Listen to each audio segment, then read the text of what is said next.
Voilà, nous sommes en 2026, ça c'est fait. Alors pour bien commencer les choses, bonne année, bonne santé, machin, tout ça. Je vous souhaite bien sûr tout le meilleur pour cette année qui commence, même si au vu de ce qui s'est passé ces derniers jours sur les marchés et dans le domaine de la géopolitique mondiale, il n'y a pas grand-chose de différent si on compare avec ce qu'on a vécu en 2025. Faut avouer, au fond de vous, au fond de nous, on en rêvait tous, on se disait 2026, ce sera la page blanche, on va enfin parler de trucs concrets, de vraies boîtes qui changent le monde, d'analyse de fondamentaux, bref, de la vraie finance et plus de la télé-réalité. Eh ben, vous pouvez déjà oublier, parce que j'ai ouvert mon PC ce matin après quasiment 5 jours de pause et j'ai cru que j'avais fait un bond dans le passé. La seule chose qui a changé, c'est le dernier chiffre sur le calendrier. Pour le reste, eh bien, c'est le jour de la marmotte. Vous savez, ce fameux film où on refait les jours en boucle encore et encore. Début 2025, Trump arrive au pouvoir et on attend les baisses de taux. Début 2026, Trump débarque au pouvoir, mais au Venezuela, et on attend toujours les baisses de taux. C'est plus un marché, c'est un espèce de disque rayé qui tourne en boucle. Bienvenue dans ce Morning Bull Live, c'est le premier de 2026. Nous sommes le 5 janvier 2026 et je suis toujours Thomas Baillet.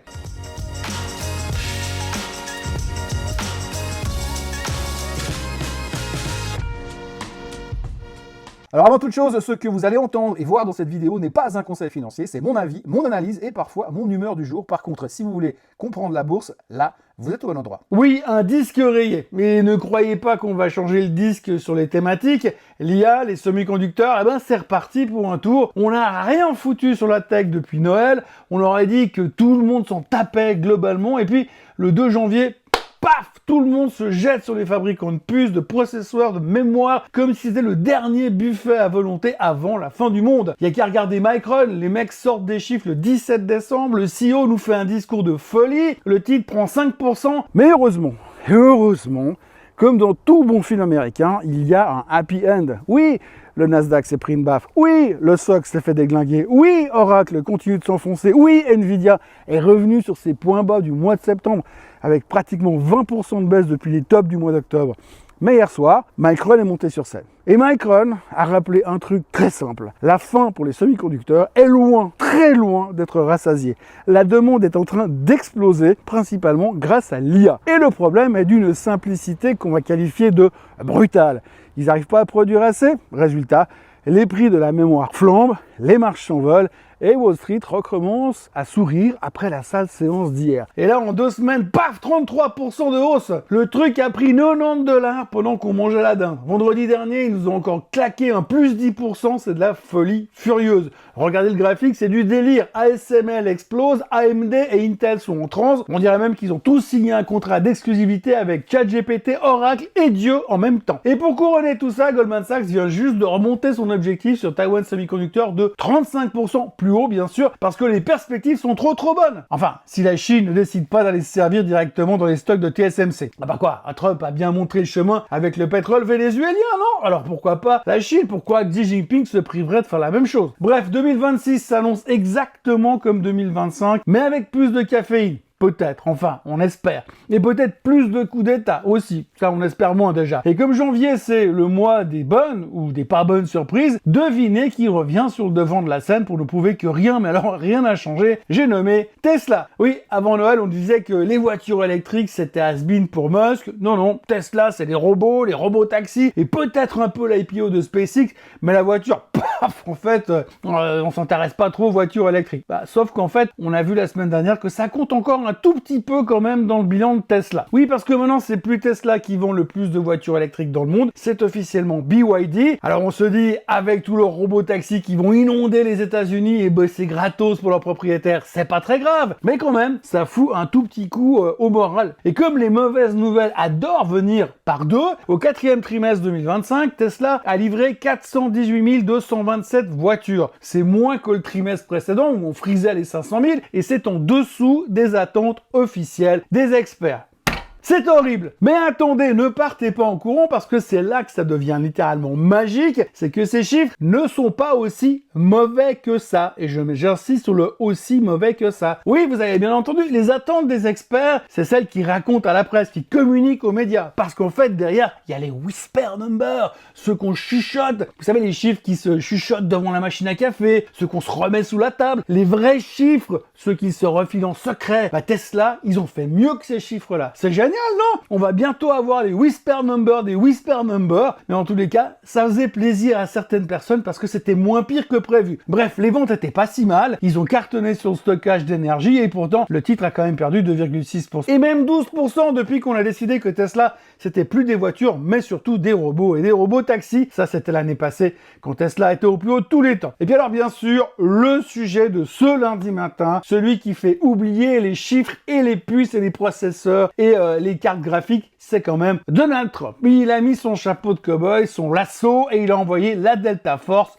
prendre le Venezuela d'assaut. Alors on va pas se lancer dans un débat politique ici. Est-ce que les USA ont vraiment le droit de virer un président soi-disant élu pour le remplacer par Trump lui-même qui va assurer la transition? Est-ce que l'on peut trouver normal ce qu'on fait aux États-Unis? Ça, on n'en sait rien. Par contre, la question qu'on peut se poser, c'est de savoir si on peut être président de deux pays en même temps. Et les gars qui attribuent le prix Nobel de la paix vont avoir sacrément du mal à intégrer la chose à l'intérieur du speech de remise de prix Nobel justement à la fin de l'année. Mais ça, c'est une autre histoire. Ce qui nous intéresse, nous, c'est que Donald a mis la main sur une des plus grosses réserves de pétrole du monde et il s'est pas gêné de le faire savoir. Dans la conférence de presse et sa victory dance, le mot pétrole est revenu en boucle. Les pétrolières vont investir des milliards là-bas, les Chinois n'ont rien dit parce qu'ils vont recevoir du pétrole et la meilleure c'est on va faire couler le pétrole comme il se doit. Vous l'avez compris, Trump veut un gallon 30% moins cher et il vient de trouver le moyen d'y arriver. Une fois le choc passé, tous les experts en pétrole sortent du bois, bien sûr. Le baril n'a pas bougé tant que ça depuis que Maduro est arrivé aux States en claquette et en training Nike. Mais attention, les experts sont formels.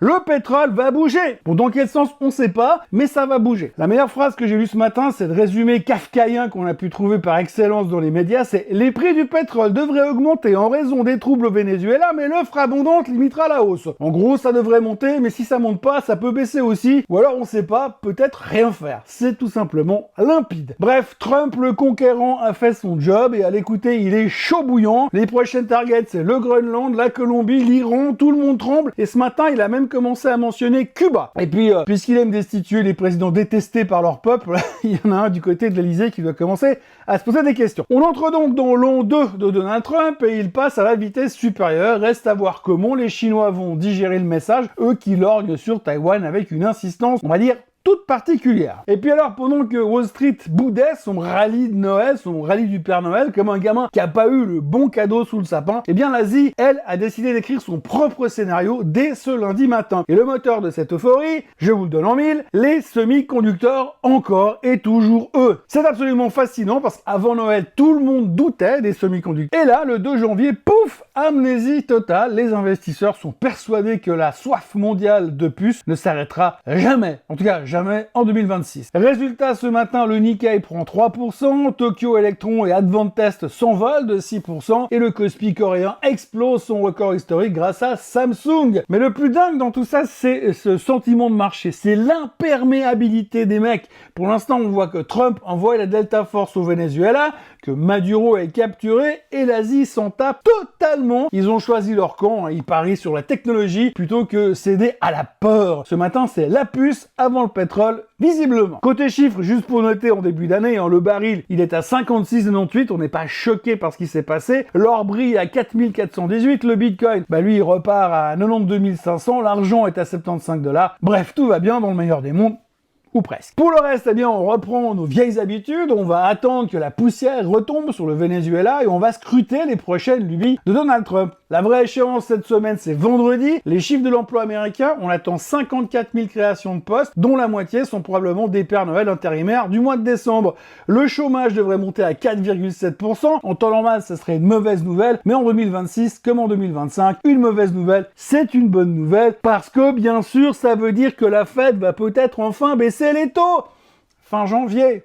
C'est pas beau la logique financière. À noter quand même qu'on aura aussi le CPI, le PPI, les JOLTS, les chiffres de l'emploi des pays. Donc on aura de quoi causer cette semaine et voir ce que le BLS nous prépare en encore une fois. Alors voilà, on y est, 5 jours dans l'année 2026 et on a déjà un président américain qui collectionne les pays comme des cartes Pokémon. On pensait avoir tout vu en 2025, mais là, Donald est passé en mode risque niveau expert. Aujourd'hui, il prend le Venezuela pour le pétrole, demain, il lorgnera sur Cuba parce que c'est joli, ça fait toujours des endroits pour aller en vacances. Et puis mercredi, ce sera l'Iran et ensuite à qui le tour. Prenez vos tickets. Pendant ce temps, l'Europe regarde ses pompes, la Chine prend des notes sur Taïwan et nous, on achète des puces Nvidia et surtout Micron en attendant que le monde explose ou que les taux baissent. C'est quand même vachement beau la finance, vous en conviendrez. On peut envahir un pays souverain le week-end. Tant que les semi-conducteurs ouvrent en hausse lundi, tout le monde est content et tout le monde dort sur ses deux oreilles. Bref, si vous cherchiez du sens dans cette année 2026, repassez en 2027. Ou peut-être même en 2028. En attendant, gardez un œil sur votre portefeuille et l'autre sur la Maison Blanche. Enfin, les deux Maisons Blanches du coup, celle de Washington et celle de Caracas. Alors, soyez forts, évitez de vous faire envahir d'ici demain et on se retrouve à la même heure pour la suite de ce grand n'importe quoi organisé. D'ici là, n'oubliez pas de vous abonner à la chaîne Swissquote en français, de liker cette vidéo, de la partager et de la commenter. Et puis n'oubliez pas de vous souvenir de 2025 au vu de notre mémoire de poisson rouge. Autant essayer de ne rien oublier. Pour ce faire, il y a la récap de 2025 qui est toujours là. Le lien est en dessous de cette vidéo. Allez, belle journée à tous et à demain pour de nouvelles aventures.